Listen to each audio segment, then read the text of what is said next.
ओम शांति। 23 नवंबर 1972 बाबा के अव्यक्त मधुर महावाक्य मधुबन निवासियों के सम्मुख बाप दादा के उच्चारे हुए महावाक्य। बाबा कहे, मधुबन निवासी शक्ति सेना अपने को सदा शक्ति रूप में अनुभव करते हुए चलते हो। गायन ही है शक्ति दल। शक्ति दल के कारण ही बाप का नाम भी सर्वशक्तिमान है। तो यह है सर्वशक्तिमान का शक्ति दल। शक्ति दल की विशेषता है सदा और सर्व आत्माओं को ऐसे पार करे जैसे कोई सीधा रास्ता सहज ही पार कर लेते हैं। सोचेंगे नहीं, ठहरेंगे नहीं। इसी प्रकार शक्ति दल की विशेषता यही है, जो समस्याएं उनके लिए चढ़ती कला का सहज साधन अनुभव होगा। समस्या साधन के रूप में परिवर्तन हो जाए तो साधन अपनाने में मुश्किल नहीं लगता है, क्योंकि मालूम होता है कि यह साधन ही सिद्धि का आधार है। शक्ति दल को सदैव हर समस्या जानी पहचानी हुई अनुभव होगी। वह कभी भी आश्चर्यवत नहीं होंगे। आश्चर्यवत के बजाय सदा संतुष्ट रहेंगे। कोई सहज साधन हो, व जो भी संबंध में बातें आती हैं वह अपने अनुकूल हो, इस कारण संतुष्ट रहे तो इसको कोई संतुष्टता नहीं कहेंगे। जो अपने संबंध में व अपनी स्थिति के प्रमाण अनुकूल ना भी महसूस हो तो भी उसमें संतुष्ट रहें, ऐसी स्थिति होनी चाहिए। शक्ति दल के मुख से कभी कारण शब्द नहीं निकलेगा। इस कारण से यह हुआ, कारण शब्द निवारण में परिवर्तित हो जाएगा। यह तो अज्ञानी भी कहते हैं कि इस कारण से यह हुआ। आपकी यह स्टेज नहीं होनी चाहिए। सामने कोई कारण आए भी तो उसी घड़ी उसको निवारण के रूप में परिवर्तन करना है। फिर यह भाषा खत्म हो जाएगी, समय गंवाना खत्म हो जाएगा। 10-20 मिनट लगें व 2 मिनट लगें, समय तो गया ना। उसी समय फौरन त्रिकालदर्शी बन कल्प कल्प इस कारण का निवारण किया था। यह स्पष्ट स्मृति में आने से कारण को निवारण में बदली कर देंगे। सोचेंगे नहीं कि यह करना चाहिए व नहीं, यह ठीक होगा व नहीं, यह कैसे होगा। ऐसी भाषा खत्म हो जाएगी। जैसे मकान बनता है तो पहले छत डालने का आधार बनाते हैं, तो पहले वह समय था, अभी तो निराधार होना है। पहले यह बातें सुनने के लिए समय देते थे, पूछते थे कोई समस्या तो नहीं है, कोई संपर्क वाले विघ्न तो नहीं डालते। अब यह पूछने की आवश्यकता नहीं। अब अनुभवी हो चुके हो तो ऐसी स्टेज तक पहुँचे हो व अभी यह बातें करते हो कि यह हुआ फिर यह हुआ। इन बातों को कहते हैं रामायण की कथाएं।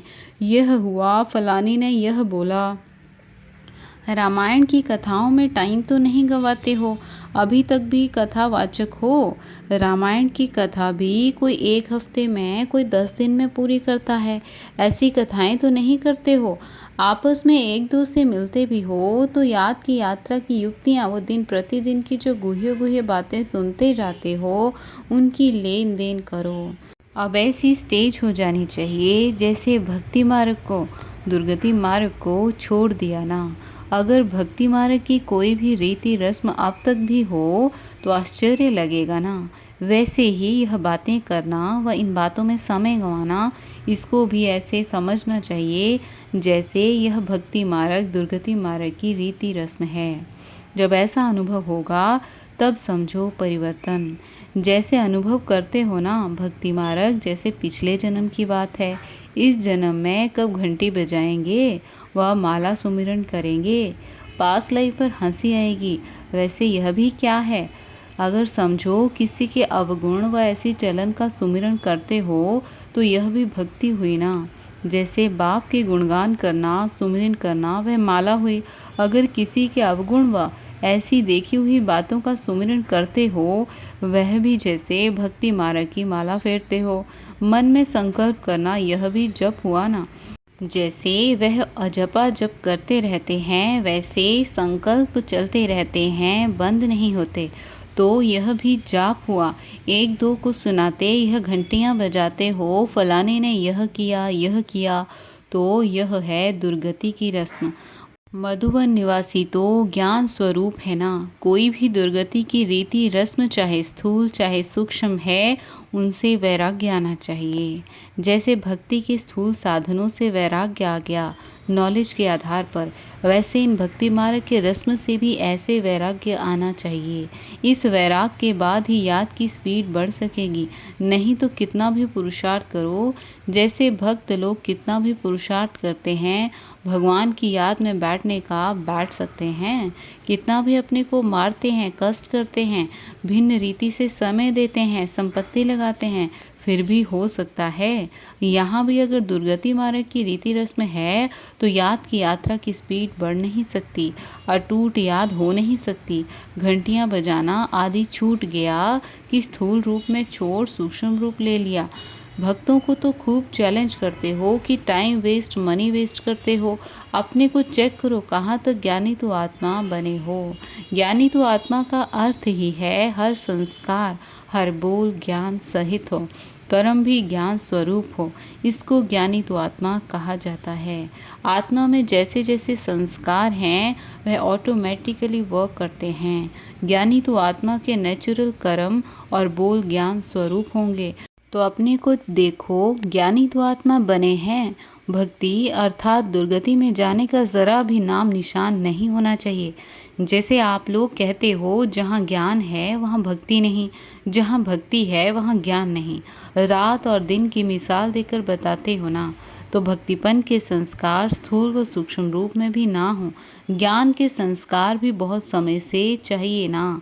बहुत समय से अभी संस्कार नहीं भरेंगे तो बहुत समय राज्य भी नहीं करेंगे। अंत समय भरने का पुरुषार्थ करेंगे तो राज्य भाग्य भी अंत में पाएंगे। अभी से करेंगे तो राज्य भाग्य भी आदि से पाएंगे। हिसाब किताब पूरा है, जितना और उतना। बाबा कहे मधुबन निवासियों को तो लिफ्ट है और एक्स्ट्रा गिफ्ट है, क्योंकि सामने एग्जाम्पल है, सभी सहज साधन हैं। सिर्फ कारण को निवारण में परिवर्तन कर दो तो मधुबन निवासियों को जो गिफ्ट है उनसे अपने को बहुत परिवर्तित कर सकते हो। सदैव आपके सामने निमित्त बनी हुई मूर्तियाँ एग्जाम्पल हैं। शक्तियों का संकल्प भी पावरफुल होता है, कमज़ोर नहीं। जो चाहे सो करें, ऐसे को शक्ति सेना कहा जाता है। यहाँ तो बहुत सहज साधन है, काम किया और अपने पुरुषार्थ में लग गए। मधुबन निवासियों से ही मधुबन की शोभा है। फिर भी बहुत लकी हो, अपने को जानो ना जानो फिर भी लकी हो। कई बातों से बचे हुए हो। स्थान के महत्व को, संघ के महत्व को, वायुमंडल के महत्व को भी जानो तो 1 सेकंड में। अच्छा, ओम शांति।